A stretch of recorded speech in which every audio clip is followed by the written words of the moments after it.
Hi and welcome back to Cut the Craggle. In an astonishing turnaround, the Sonic movie has actually turned out to be pretty decent, which is a welcome surprise because this looks set to be a massive dumpster fire with that nightmarish abomination we saw in the first trailer.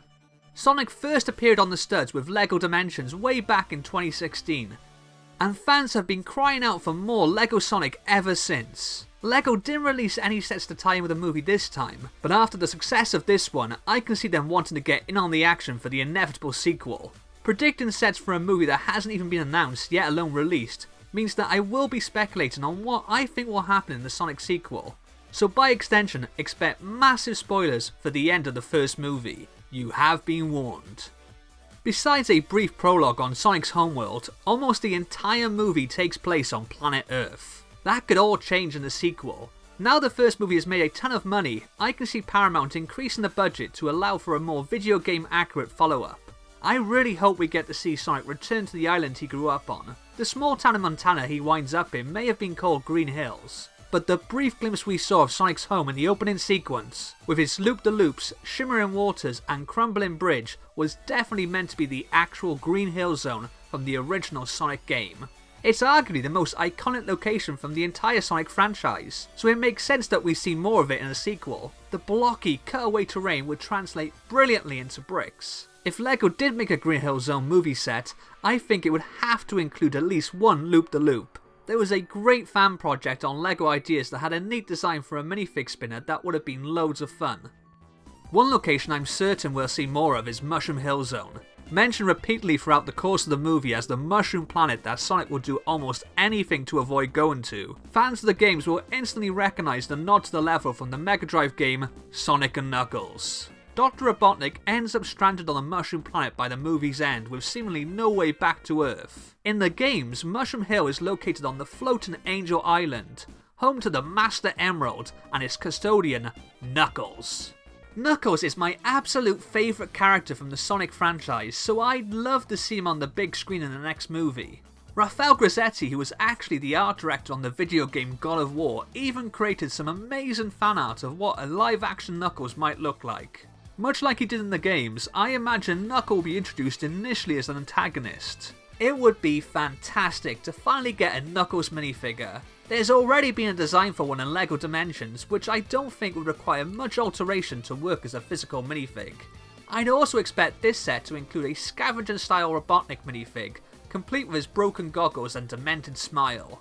The crazy mustache would have to be part of a new mould, as that really wouldn't work as just a print. I know it's been a while since LEGO have used them, but I'd also love for him to have the tall minifigure legs they originally used for Woody. I think that'd be great for replicating both Jim Carrey's naturally lanky appearance, as well as the classic long skinny legs of the Robotnik from the games. If there's one Sonic set you can almost guarantee that LEGO would make, it's the Tornado. First appearing in Sonic the Hedgehog 2, the biplane is almost always piloted by Sonic's friend and sidekick, Miles Tails Prower. The Orange Fox appeared in the movie's mid-credits scene, journeying to Earth through a portal ring in search of Sonic, so it's a dead cert that we'll see him in the sequel. And by extension, it's very likely we'll see the Tornado too. The plane has served the pair through many adventures across the franchise, and was even included as a micro-build in Sonic's LEGO Dimensions pack. This sort of set is LEGO's bread and butter. They love vehicle-based sets like this and have produced a few biplane builds already, most recently with El Fuego's stunt plane.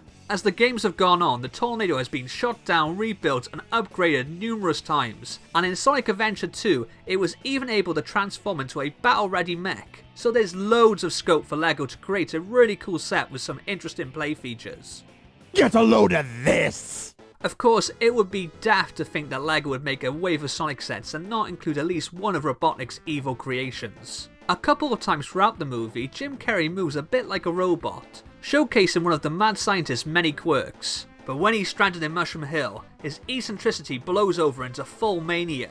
He talks to a rock he has named Agent Stone after his former assistant, and proceeds to move in a manner that fans will instantly recognise as the exact animation of the Death Egg robot from Sonic the Hedgehog 2. A LEGO version of this giant Robotnik looking mech would be fantastic, and there's already been a couple of fan designs doing the rounds on the internet that prove it can be done. In fact, if you'd like to see this LEGO idea set based on the game Sonic Mania become a reality, please click the link in the pinned comment below and support the project. Now, I'm on the fence about whether LEGO would bother to go back and make any sets based on the first film, but if they did, I think it would be a smaller scale set based around the prototype vehicle Robotnik uses to battle Sonic in the movie's final act. Powered by one of the Blue Hedgehog's stray quills, it is capable of matching Sonic's speed and is armed to the teeth with SEGA missiles. This would also give us the chance to get a minifigure of Jim Carrey's Robotnik before he goes full Eggman. Failing that, the other set I could see LEGO making based on the first movie would be a Junior's build based around Longclaw the Owl and the adorable baby Sonic.